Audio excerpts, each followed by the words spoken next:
Welcome, it's the Matt Sager Podcast, Thursday, January 17th. Still have my tickets for Glass tomorrow, and my hopes are, it doesn't look good. There was a review out today from a reviewer I've got a lot of respect for, who I find I often agree with, who basically said she couldn't believe that Universal would allow Shyamalan to make this movie the way he did. That it was that bad of a disaster, and that worse still, the first half of the movie is amazing, before apparently Bruce Willis vanishes from the screen, that is to say.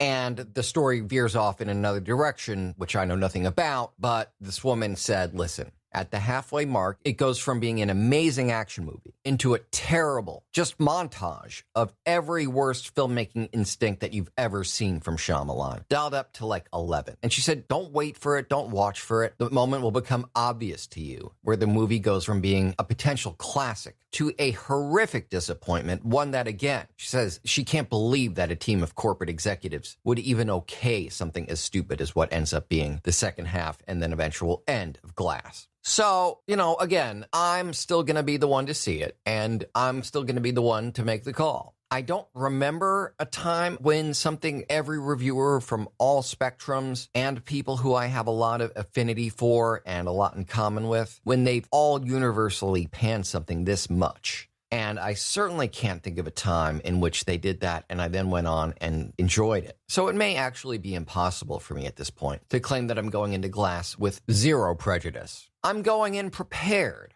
And to be totally honest, I'd be going in prepared anyway. Because Shyamalan, it's like Lucy with Charlie Brown running to kick the football in Peanuts. At a certain point, after Signs, Lady in the Water, Last Airbender, you understand that, and it's a shame because Split was an amazing movie. And I do feel a little bit of a jerk burying Glass without having seen it. And, I will go in open-minded. I'm just saying that Shyamalan in general is incredibly uneven. The majority of his work seems like a bunch of bad decisions from a really intelligent, creative guy. One who is so loyal to his singular vision for himself that he pursues it at the expense of an audience. And not without a fair amount of ego, if I may say. That's just my own perspective. As a film goer who doesn't know Shyamalan, has never met Shyamalan, and knows nothing about him personally.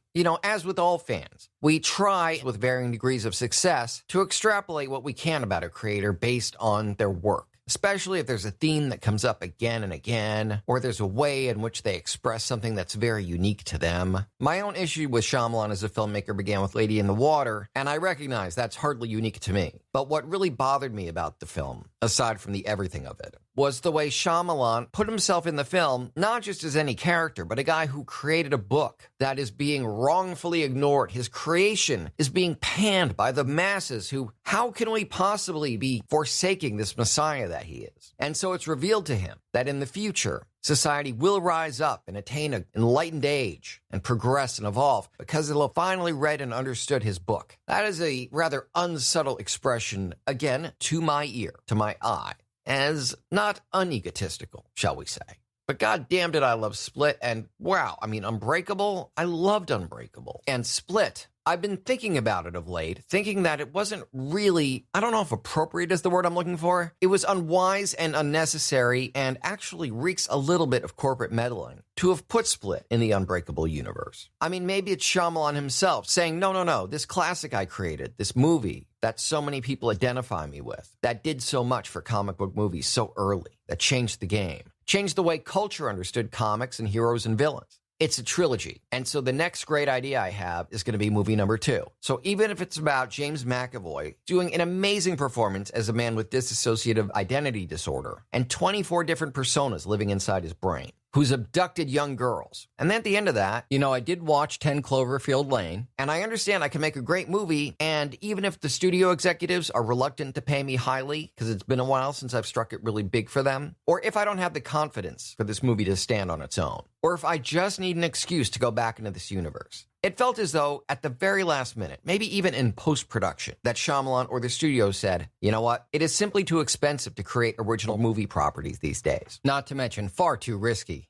Anyone in that room would agree that Shyamalan's name was not the marquee talent name that it once was, that guaranteed fans would come and watch his films. So as with 10 Cloverfield Lane, in which the studio was reluctant, terrified even, This is very common in movie studios. It's either got to be part of a franchise or based on a Marvel or DC comic or a remake. I mean, my God, forgetting that it sucked, why are we even thinking about remaking The Predator? What cast is possibly going to be better than the original? What can we bring to it that hasn't been brought to it already? So what I'm saying is, at the end of the day, studios are slightly phobic of new ideas. It costs them so much money to market any one of these movies, and there's so much at stake every time. And these studio heads find themselves having conversations with filmmakers going, yes, this is a beautiful movie. Reading the script made me cry. The footage you shot is gorgeous, but we need to pay the rent on this building we're in. So we're putting out Battleship 2. Thanks for stopping by. It is a cutthroat industry, growing more so by the day.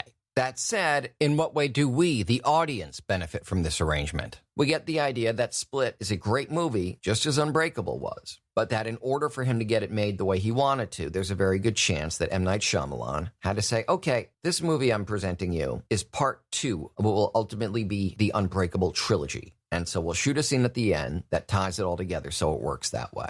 And we'll make dramatic changes to the third act that set it down a path that will ultimately link it to the Unbreakable universe. Now, I've done an awful lot of critiquing for a movie I haven't yet seen, and I really am open-minded. So I'll give you a much better explanation of how this trilogy actually ends and how good this movie is or actually is not on Monday. So I watched the Spider-Man Far From Home trailer, and it looks great. There are a couple things about it that I am fearful of, and I'm even fearful of, if they're right, them being spoilers. So I would suggest that if you don't want spoilers for, believe it or not, Avengers Endgame, you call it a day, come back tomorrow for the next episode of the Matt Sager podcast with my thanks and apologies. Or even better, stay, given that all I'm doing is guessing and I'm not super bright. I mean, I'm okay. I was never any good at algebra, but I'm pretty good at storytelling. But this could all be a red herring. But there's a lot of moments with Happy Hogan and Peter Parker. There's a creepy-ish, funny-ish moment with Happy, who's played by Jon Favreau, and Peter's Aunt May, which, wow, I love that they've made May younger. I really do. It does really change the whole dynamic of Spider-Man and his personality, but it opens up all these cool new storytelling ideas that I think it's the right decision ultimately. It could not have been an easy one. The Aunt May of, here's your wheat cakes, dear, and oh my God, I'm having my 9th stroke today, would be rather difficult, especially for a brand new movie franchise. Like, yes, your poor aunt is always at death's door, but we need to keep this going through at least 2 more movies over the next decade. That could be difficult. But so, all this stuff about Happy, where's Tony, is my question. Obviously, Spider-Man's back, himself having survived events of Avengers Infinity War, despite much evidence to the contrary. All kinds of theories are running around about what was really going on during Infinity War behind the scenes that the viewer didn't get to see, but that will be revealed in Avengers Endgame, or maybe the whole universe. I don't even know if I understand this one, but that the Avengers have been trapped in a time loop since sometime around like the halfway point of Avengers Age of Ultron, and I can't even wrap my head around how many weird paradoxes that is. It's a neat idea, but I think probably very, very wrong. Now, that said, there's been lots and lots of speculation, all but an assurance from Marvel, that one major Avengers character is going to depart. And I saw an interview with Robert Downey Jr. maybe a year and a half ago. And while I understood it and his position, I thought it was a little, acerbic perhaps, given that when he became Iron Man, he'd come off the worst period of his life. I believe he'd parted ways acrimoniously with the producers of Ally McBeal, a show that in any other period of his life would be blessed to pay all their money to get him to make an appearance on one episode of that show. But he had ruined his life with drugs. And coming out of that bleak, dark period, one of the very first things he got to do was launch the Marvel Universe, become the face of this bajillion-dollar franchise. And you want to talk about image rehabilitation? I don't doubt for a second, don't get me wrong, I do not doubt that Downey Jr. could have just done it on his own. There's an appearance with him just out of rehab or just before on, I think, Oprah, where he says, getting your life together and doing well and being off drugs and being creative and happy isn't hard at all. It's the easiest thing in the world. What is difficult, he says, is making the decision, which, speaking as someone who doesn't have substance issues, but does suffer with depression, PTSD, which often have a lot in common with that sort of thing, I think that is a very eloquent and true and beautiful statement, that the decision is what is so very, very difficult, to get up out of your hell. And then once you're out, things are actually pretty good, pretty quick. I would agree with that. And so I don't think he needed Iron Man and the Avengers movies to make him millions and millions and probably billions of dollars. or to completely rehabilitate his image, but it certainly didn't hurt. You know, there's endless talk and all kinds of video essays on platforms like YouTube and Vimeo about how Robert Downey Jr. went from being down and out, on drugs, in and out of prison and rehab, to Iron Man. So I only say that in light of this other interview I saw with him about a year and a half ago, which I referenced earlier in this podcast. It came out, I believe, right after Iron Man 3. And the person interviewing Robert Downey Jr. said, "How many more of these movies do you think you're going to be doing?" By these movies, he meant Marvel, Avengers, Iron Man, etc. And Downey Jr. sort of made a thoughtful gesture, scratched at his temple, and said, "You know, these people are wonderful. I really love them. I really love working with them.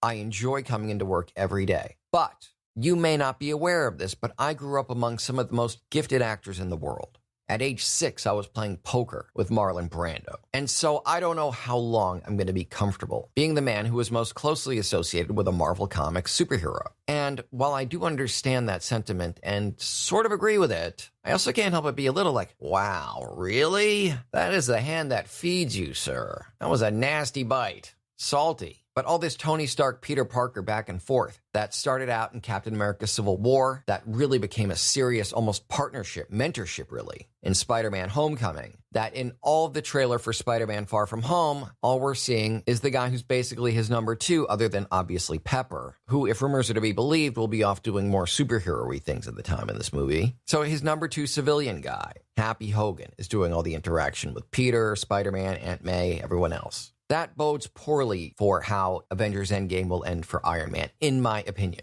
There's lots of other things to really, really love about the trailer, including Nick Fury basically destroying what should have been Peter Parker's awesome summer vacation abroad, along with many supervillains, like a ton of them. The threats are gravely raised for Peter, as is his relationship seemingly with Mary Jane. I'll put a link in the description for tonight's podcast episode. Suggest you check it out. As well as checking out, wow, what a day today's been. John Wick 3's trailer dropped, and it looks amazing. I'll put up links to both of those, along with links to my Patreon, patreon.com/Matt Sager, and my merch store from my friends at wehavemerch.com with Matt Sager Podcast. T-shirts, hoodies, and coffee cups.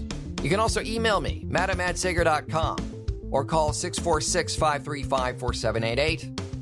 Or get me on social media, where on Twitter I'm @MattSager, on Instagram I'm Real Matt Sager, and on Facebook I'm The Matt Sager. I've also got some pages on Facebook. My voiceover page there is Matt Sager VO, and this podcast page is Matt Sager Podcast. As for everything else about me, my voiceover demo reels, contact information, articles, blog posts, back episode archives of this podcast, and much more, you can find all of that on my website, mattsagervoiceover.com.